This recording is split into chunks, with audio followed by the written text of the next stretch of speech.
Hi, I'm Justin Lee. I'm the founder of Walk and Talk for Men St Neots. First of all, huge thanks to everyone at the Zipco Group for nominating Walk and Talk for Men St Neots as your chosen charity for activities this month. We really will appreciate it, and we appreciate the donation that is forthcoming. So I was asked to answer a few questions which I thought would be useful to do on video. So the first question was, what inspired me to start Walk and Talk for Men St Neots? So it was back in 2020 after the pandemic, and just before that I left the corporate world, and I'd spent a couple of years in quite a stressful senior management role, working for a couple of people that were really putting a lot of pressure on myself and my business team. And I had two and a half years of doing that, and at the end realised that I really wasn't enjoying it, and got to the point where it was really difficult, and I'd had some difficulties kind of just staying motivated, feeling positive, and that's not like me. I'm quite a positive person. So I went to see my GP, and the GP said, yeah, actually we need to get you some support, some counselling. And actually the support that I received was pretty woeful. It was all online, self-learning modules. There was no actual practical support. There were no communities to signpost me to, and I realised how difficult it must be for people suffering with mental health. And then I started to do some research. With the pandemic hit, and I recognised that there was a gap in support for men, particularly men. And when you look at the research on male suicide is 75% of all suicides that happen. And men between the age of kind of 35 to 50 are particularly impacted. The numbers just skyrocket. And I thought, I'm sure there's something that I could do to support men in the Cambridgeshire and St Neots community. I saw that there were other male walk and talk groups being shared on Facebook, and I thought, well, why not start one? And I reached out to one of the other groups, had a conversation, then I started Walk and Talk for Men off the back of that in March 2021. So we've been coming up for 4 years. So that was the reason I started it. And the second question is, how does the group approach creating a safe space for men? What kind of atmosphere do we aim to create each week? So we do meet each week, and the group are amazing, actually. I may have founded it, but actually I've kind of been blessed to have met 5 really incredible guys that also now lead walks and really lead the community. And one of the things that we do is we meet every Saturday morning, and the whole idea is that we encourage people to meet one-to-one. So everybody has a walking partner. When people arrive to the group, the walk leaders, there's normally 2 or 3 walk leaders there. They're always on the lookout for new men that are joining us, and they make a real effort to go and say hi, shake hands, introduce themselves, welcome them, thank them for coming, just try and really create as welcoming an atmosphere and environment as possible so that people feel comfortable as soon as they've joined us, because it's a really big thing for a man to admit that they're not, in the best of places, and that they might need some support. It's a big milestone for people to make. So we really try and encourage that, and really try and be as friendly and welcoming and warmly welcoming as possible. And then every week, the way that it works is that the group kind of get together, and then we'll explain the route. Most people know that if they've come a few times, but for new people, we explain the route we're going to walk on. We just ask people to find someone that they would like to walk with one-to-one, and then we walk off in a group. So it's, in twos. If there's an odd number, we'll have the odd 3. But then we do the walk, and there's no pressure. Just talk about what's on your mind, or just listen if you don't want to talk.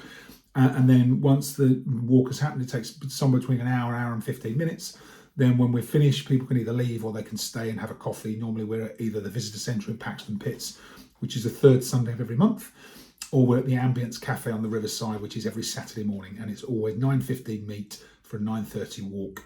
Usually finished by 11 for those people that want to carry on with the rest of the day, and those that want to stay and have a coffee, another half an hour or so. But it's a really great community, really thriving community. We're regularly getting 20 plus men join us every week. It's become an incredible part of St Neots and the local community. What have I personally gained or learned from leading Walk and Talk for Men? I think the biggest thing for me, one is the power of community, and how much people benefit and appreciate the opportunity to come together and create a community group. That's one thing. The second thing is how much people, not only the value they get, but how much people want to contribute. So whilst we've got our 6 walk leaders, we've also got people that come every week and are really encouraging, really supportive, really want to be part of that thriving community. And that's, I've kind of always known that's true, but you don't realise that you have this ability with people to be able to create that yourself, which has been really, really rewarding, not just for me, but for everybody involved. What do you wish more people understood about men's mental health and the importance of open conversations? I think the big thing is creating some space to listen. And I think that's the thing that's missing, because a lot of people become withdrawn. I think back to, it was 2017-18 for me. I'd become quite withdrawn, and I'm not that kind of person. But what happens with men's mental health is that the more stress they find themselves under, the more they withdraw. And actually, that's the worst thing you can do, because then you withdraw from friends, you withdraw from family, you shut down, you become quieter. I wish men would realise that actually talking is really good. It's a good way of processing what you're thinking and what you're feeling, and it really is therapeutic and it helps. So if we could recognise that and lean into it rather than back away from it, that would be really useful. On the other side also, what I've noticed, having led lots of walks and talked with people that are in some pretty difficult situations, is the importance of just creating some space and listening, and not putting someone under pressure, not giving them suggestions about what you could do, they could do, should do, because actually that starts to make people withdraw further. Just having a normal conversation and then listening, and as people want to open up, they will, but they'll open up when you give them the space and just listen. Sometimes that's just about creating some silence for them to feel comfortable to talk. So yeah, simple, surprisingly simple things make a real impact. Why do you think it's often difficult for men to open up and talk about their mental health, and how does the group help in breaking down those barriers? I think I've probably started to allude to it, but for men it becomes difficult, I think, because as you're growing up as a man, there is this facade that is put on by a lot of people. There's this expectation to be butch and strong, and there's this stereotype for men.